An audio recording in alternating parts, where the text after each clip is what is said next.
Hello বন্ধুরা, কেমন আছেন সবাই? আশা করি সবাই অনেক অনেক ভালো আছেন। তো আমি রাজু খান আপনাদের মাঝে উপস্থিত হয়ে গেলাম নতুন একটি ভিডিও নিয়ে। আজকের ঘটনা কি? আবারও পাগলি। সম্মানিত বন্ধুগণ, ওদের দিকে কেউ নজর দিয়েন না, ওরা কিন্তু বাস্তব।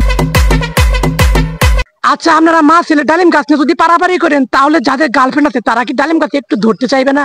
হ্যাঁ ভাই, ঠিক আছে, 100% ঠিক আছে।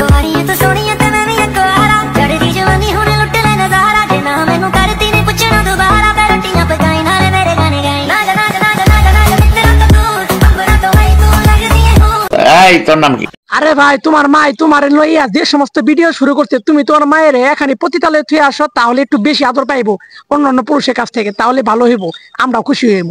ঠিক বলেছো। ছেলেদের পম্পম যেমন কাজে লাগে না, ঠিক তেমনি মেয়েদের প্যান্টের চেনও কাজে লাগে না। বুঝছি, আপনাদের মা ছেলের পম্পম হাতাতে থাকেন, আর আমরা এদিকে ওই জিনিসটা মালিশ করে বড় করতে থাকি। এক থাপ্পড়ে তোর বাপের নাম। আরে মাস্ক দিবার কি ছিল? আপনি তো নিচেরটা একদম খুলে দেখাই দিয়েছেন, তাহলে এখানে মাস্ক দিবার কি প্রয়োজন ছিল? আপনি তো মাস্ক দিয়ে বুঝলাম না আপনাদের কথা, আপনারা কি বলতেছেন? আপনারা কি মনে পাগল হয়ে গেছেন? আচ্ছা, মিয়া খলি ভাই চিল্লানি আপনারা কেমন শুনলেন? মনে হয়তো আপনারা দুজনে মিলে রুমে বিটে কম্বলের নিচে মিয়া খলি ভাই চিল্লানি শুনেন আর দুজনে ফিলিংসটা উপভোগ করেন। ভিডিও দেখার চাইতে এ দূরে বিষ খেয়ে মরা ভালো। উপরে আল্লাহ নিচে জমিন, কথা সত্য। কি লেখছে? মানুষের কাছে সব খুলে বল তোদের পরিচয়। আজকে আমি বইলা দিব, প্লিজ প্লিজ, আমি বইলা দিব। আর পারতেছি না এই নাটক আমি করতে। ভাই, সব থেকে বড় কথা হচ্ছে আজকে আমি বলতেছি এটা আমার ছেলে। আমরা মা ছেলে, এইটা আমরা জানতাম। কথা বলেন কেন? আরে ভাই, আপনারা হুদি হুদি কষ্ট করে বলতে গেলেন কেন? আমরা তাকে তো জানি যে আপনারা এক্স মা ছেলে।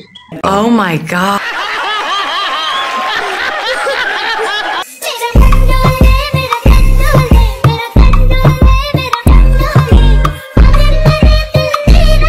আরে ভাই, এ সমস্ত ভিডিও আমাদের দেওয়ার চাইতে এর থেকে তোমার মায়ের পতিতালয়ে রেখে আসা, ওইখানে ভালো এবার পাশার সামনে একদম সুন্দর করে ভরাই দিই। সাহস দেখে খুব ভালো লাগলো। তো দর্শক, ভালো থাকবেন, সুস্থ থাকবেন, দেখা হয়ে যাবে সামনে একটি কোনো সুন্দর ভিডিওতে। দি এন্ড চলে এসেছে, ফিনিশ।